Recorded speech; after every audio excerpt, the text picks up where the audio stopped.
파리 꽁꽁꽁. 여러분, 겨울 잘 보내고 계신가요? 여러분의 건강 MC 남혜정입니다. 올겨울은 한파, 폭설, 또 미세먼지, 삼중고 때문에 정말 고생이 많으시죠? 게다가 마스크 생활 때문에 호흡기에 불편한 증상이 많으실 것 같습니다. 계절에 상관없이 코막힘 증세를 보이거나 또 불편함을 호소하시는 분들도 많이 있는데요. 오늘은 코에서 느껴지는 여러 가지 불편한 증상들에 대해서 삼성서울병원 이비인후과 정용기 교수님 모시고 이야기 나눠보도록 하겠습니다. 교수님 안녕하세요. 안녕하세요. 정용기입니다. 겨울이 되면은 코가 막혀서 냄새를 좀 잘 맡지 못하거나 또 노란 콧물이 나온다거나 하는 불편한 증상들을 호소하는 분들이 많은데요. 어떤 질환인가요? 코가 불편해서 이비인후과에 오신 환자분들에게 어디가 불편하세요? 물어보시면은 그냥 비염이요 하는 경우가 있거든요. 그러니까 비염이라는 것을 증상으로 알고 계신 거죠. 근데 비염은 이제 비염, 부비동염과 같은 진단명이고요. 네. 증상이 아니고 이비인후과에 오시는 환자분들에서 가장 흔한 진단에 해당을 합니다. 이 비염, 부비동염 이름만 들어서는 어떻게 좀 다른지 약간 막연한 느낌이 네, 있거든요. 이게 어렵게 들릴 수도 네. 있겠죠. 근데 비염은 코에서 공기가 지나가는 통로에 염증이 있는 게 비염이고요. 부비동염은 얼굴에 있는 부비동 공간에 염증이 발생하는 것이 부비동염에 해당을 합니다. 비염이든 부비동염이든 코에 일단 병이 생기면 모두 코막힘, 누런코, 후각저하 등이 생길 수가 있는데요. 이제 비염의 경우에는 특징적으로 좀 가렵거나 재채기를 하거나 물코가 나오거나 이런 경우가 좀 더 흔하고요. 부비동염 같은 경우에는 이 안에 염증이 생기기 때문에 눈이 아프다든지 얼굴이 아프다든지 치통이 생긴다든지 또는 누런코가 많이 나온다든지 이러한 증상이 발생하게 되는 차이가 있습니다. 두 가지 다 모두 괴로운 증상들인데요. 얼굴 쪽 통증이 느껴지고 또 치통까지 발생을 하면 너무나 고통스러우실 것 같아요. 이 부비동염은 대체 왜 생기는 걸까요? 매우 여러 가지 원인이 있는데요. 이제 가장 흔하게는 감기가 걸린 다음에 2차 세균 감염이 발생해서 부비동에 고름이 고여 생기는 것이 가장 흔하고요. 그 다음에는 공기 중에 또 곰팡이가 돌아다니다가 이 곰팡이가 코 안에, 부비동 안에 자리를 잡고 자라서 생기는 곰팡이에 의한 부비동염도 있고요.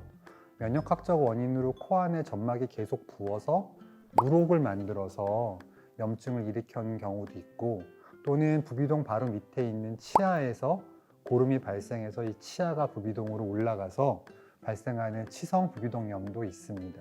와, 옮겨가는 게 왠지 더 무섭게 느껴집니다. 네네네. 코 안에서 또 곰팡이가 자란다고 하니까 굉장히 무서운데요. 코 안에서 곰팡이가 자랄 수가 있나요?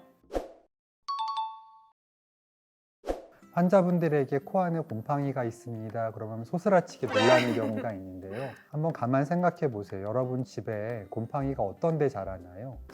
좀 어둡고 좀 습한 곳에 많이 자라는 것 그렇죠. 같아요. 그런데 곰팡이가 있잖아요. 네. 근데 가만 생각해 보면 사람의 코가 안에가 어둡고 또 항상 촉촉하니까 네. 습하거든요. 그래서 곰팡이가 자라기 굉장히 좋은 환경에 해당을 합니다. 하지만 이 병이 흔하게 생기지 않는 것은 코는 스스로 청소하는 기능이 네. 있거든요. 그렇기 때문에 거의 발생하지 않지만 어떠한 경우에 곰팡이가 자리를 잡고 하나 둘 커지다 보면은 이 몸이 코가 스스로 청소하지 못하는 크기에 도달하면 그 주변에 염증이 발생할 수 있고요. 그것에 의한 곰팡이성 부비동염이 발생하는 경우가 있습니다. 그렇다면 선천적으로 좀 기관지가 약하거나 면역 체계가 약간 약한 사람들은 좀 더 잘 걸릴 수가 있을까요? 그렇지는 않고요. 곰팡이에 의한 염증은 건강한 사람도 얼마든지 생길 수가 있고요. 특히 생기는 분들이 대부분 건강한 사람들입니다. 그래서 병원에서 코 안에 곰팡이가 있습니다 얘기를 들었다고 내가 무슨 면역이 문제가 있나, 뭘 챙겨 먹어야 되나 고민하실 필요 없고요. 그냥 건강하다고 알고 계시면 되고, 통계적으로 중년 여성분들이 조금 더 많다고 되어 있지만 대부분 건강한 분들이 생긴다고 알고 계시면 됩니다. 평소에 건강에 아무런 이상이 없었던 분들이 걸리면 왠지 더 놀라실 것만 같은데요. 예방할 수 있는 방법이 있다면 참 좋겠지만 저희가 일상에서 좀 쉽게 할 수 있는 방법 혹시 어떤 것들이 있을까요? 곰팡이나 먼지나 여러 염증 물질을 제거하기 위해서 코세척 시행하면 좋고요. 네. 건강하신 분들도 코에 병이 없으신 분들도 하루에 한두 번 하시면 도움이 된다고 저는 생각을 하고 실제 여러 연구 결과에서도 도움이 된다고 밝혀져 있습니다. 오, 좋은 방법이네요. 특히나 이 요즘 미세먼지도 굉장히 많고 평소에 간편하게 생리 식염수를 이용해서 좀 간편하게 집에서도 세척해 주시면 좋을 것 같다는 생각이 듭니다. 부비동염은 꼭 수술로만 나을 수 있는 건지 아니면 다양한 치료 방법이 있는지도 좀 궁금해요. 이제 모든 질환이 그렇듯이 약물 치료도 있고 수술적 치료도 있는데요. 부비동염은 대부분의 환자분들이 꼭 수술을 해야 한다라고 알고 있거나 또는 수술을 받으세요라고 듣고 오시는 경우가 있는데 많은 경우에서 약물 치료로 완치가 가능합니다. 또 어떤 경우가 있냐면 특히 코에 물혹이 발생하는 네. 경우에는 꼭 수술한다고 알고 계시는 경우가 있는데 물혹이 작거나 또는 증상이 심하지 않은 경우에는 약물 치료로 조절이 가능하기 때문에 다시 기억하실 거는 부비동염은 무조건 수술하는 병은 아니다. 약물로 대부분의 경우 치료가 가능하다. 이렇게 기억하시면 좋을 거고요. 하지만 약물에 반응하지 않거나 또는 너무 심한 염증이 있는 경우에는 어쩔 수 없이 수술을 해야 하는 경우가 있습니다. 증상이 심하지 않다면 약물로도 치료가 가능하다는 말씀 해주셨는데요. 코 속에 물혹이 생긴다고 말씀하셨잖아요. 혹에도 굉장히 여러 가지 종류가 있을 것 같은데요. 네. 통상적으로 물혹이 가장 많이 발생을 하나요?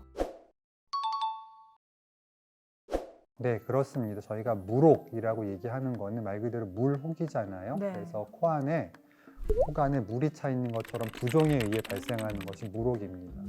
코에 물혹이 많이 발생을 하는데 대부분의 경우에는 수술로 거의 치료가 잘 되는데 저희가 걱정하는 게 뭐냐 하면은 이게 진짜 물혹인지 네. 아니면은 종양이 물혹으로 쌓여 있는지 또는 종양인지 이런 감별이 필요하기 때문에 물혹이 있다고 알고 계시니까 나는 물혹이니까 괜찮아 이렇게 생각할 게 아니라 이 물혹이 진짜 물혹이 맞는지 정확한 진단을 받기 위해서 전문의의 진료를 받는 것을 저는 권해드립니다.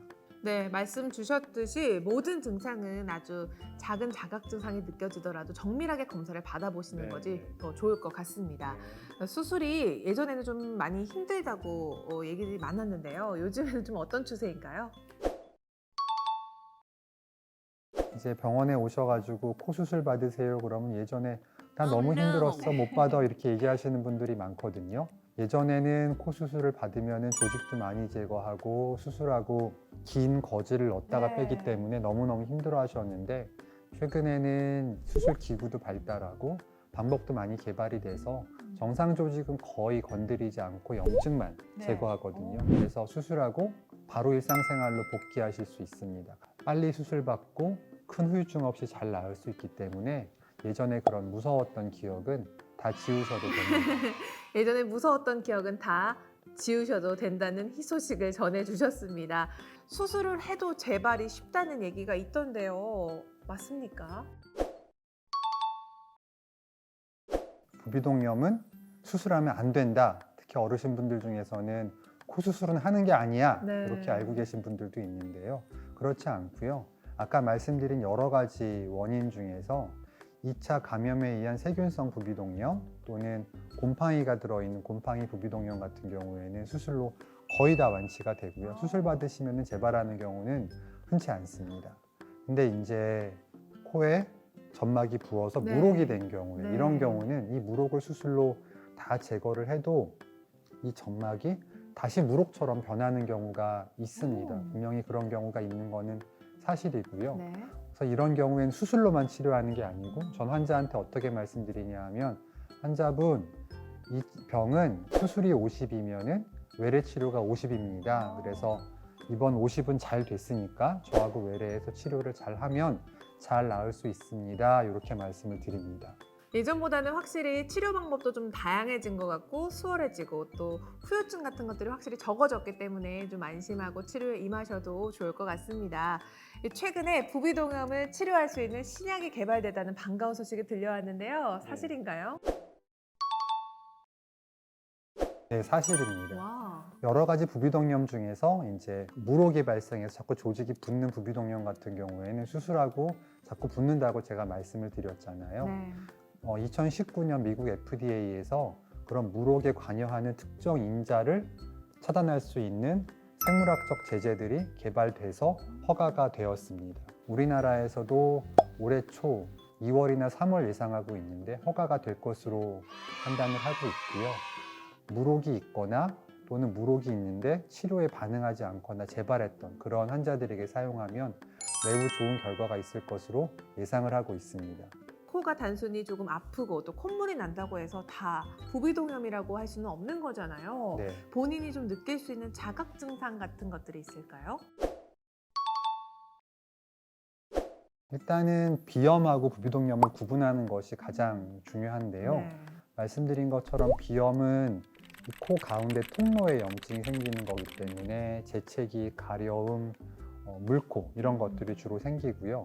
부비동염의 경우에는 이 얼굴 공간에 염증이 있기 때문에 이 공간 위에 뭐가 있나요? 눈이 있잖아요. 네. 여기 고름이 차면은 눈도 아플 수 있고, 그다음에 고름이 차 있는 공간인 얼굴에 네. 통증이 있을 수도 있고, 또 바로 밑에 치아에 치통이 있는 경우도 있습니다. 어떤 경우가 있냐 하면은 환자가 치통이 너무 심해서 병원에 갔는데, 치과에 갔는데 네. 치과 선생님이 이거는 치아의 문제가 아니라 부비동염입니다 하는 경우가 있거든요. 그래서 이러한 공간에 염증이 발생해서 통증이 생길 수가 있다, 이렇게 제가 말씀을 드릴 수 있고요.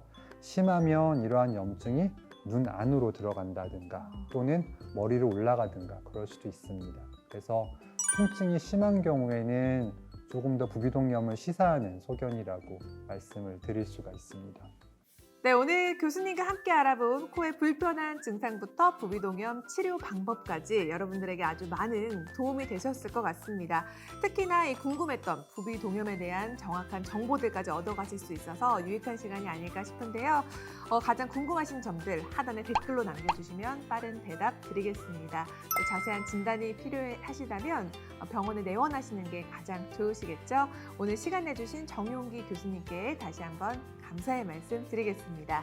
삼성서울병원 구독자 여러분 모두가 건강해지는 그날까지 건강 인사이드.